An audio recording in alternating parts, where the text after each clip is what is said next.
वंदे मातरम दोस्तों, स्वागत है आपका फिर से एक नए सवाल के साथ। आज का हमारा सवाल है पूर्णांक। पूर्णांक होता क्या है?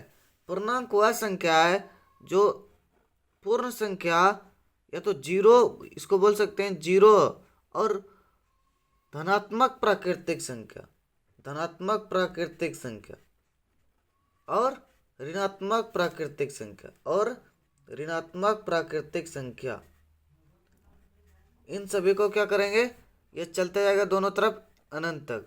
ये इन संख्याओं का समूह ही क्या कहलाता है? पूर्णांक कहलाता है।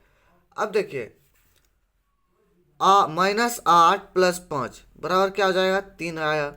उसी प्रकार से -7 + -4 बराबर क्या आ गया? -11 आ गया।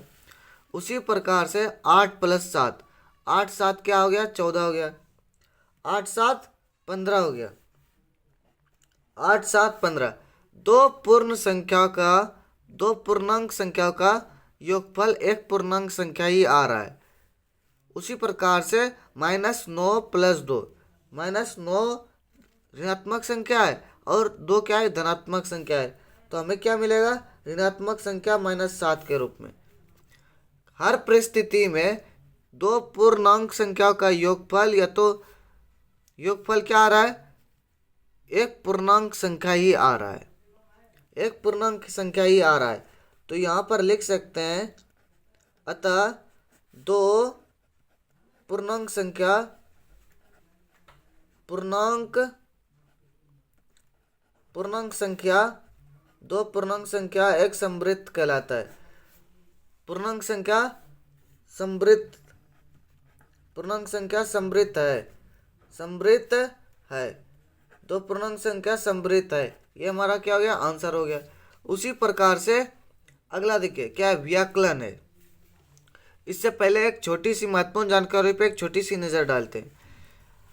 आपको इस चैनल पर कक्षा 6 से लेकर MA, MSc, MCOM तक में जितने भी गणित के पुस्तक होंगे और जितने भी लेखक द्वारा लिखा गया होगा और जितने भी भाषाओं में लिखा गया होगा, उन सभी का वीडियो सॉल्यूशन आपको इस चैनल पर मिलेगा।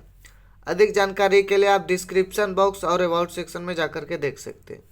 हमारे साथ काम करने के लिए आप किसी भी विषय को लेकर के जुड़ना चाहते हैं, काम करना चाहते हैं, तो इस जीमेल आईडी पर कांटेक्ट करेंगे।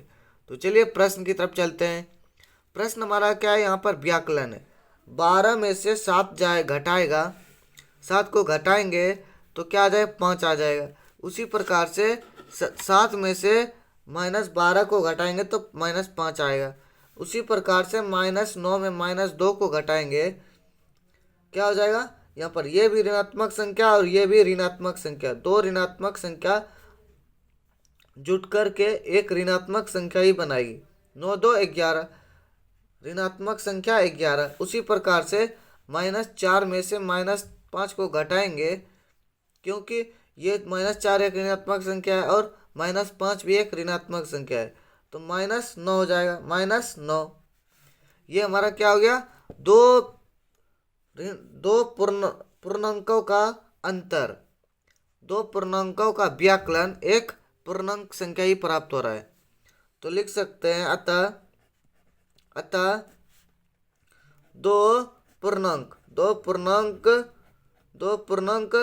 संख्याओं का व्याकलन, दो पूर्णांक संख्या का व्याकलन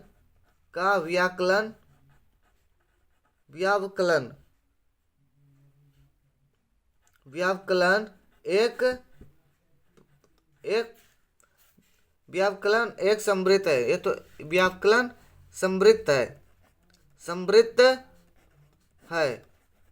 समृद्ध है। यहाँ पर जरूरी नहीं है कि दो संख्याओं का अंतर, जैसे A और B, ये योग हो गया बराबर B + A। यहाँ पर जरूरी है कि दोनों बराबर हो जाए, लेकिन अंतर में ऐसा नहीं भी होगा तो भी वो समृद्ध गुण ही कहलाएगा, क्योंकि दो पूर्णांक संख्या का अंतर और योगफल हमेशा एक पूर्णांक संख्या ही मिलता है, तो वो व्याकलन के अंतर्गत आता है। तो चलिए मिलते हैं एक नए एपिसोड में एक नए सवाल के साथ। धन्यवाद। वंदे मातरम।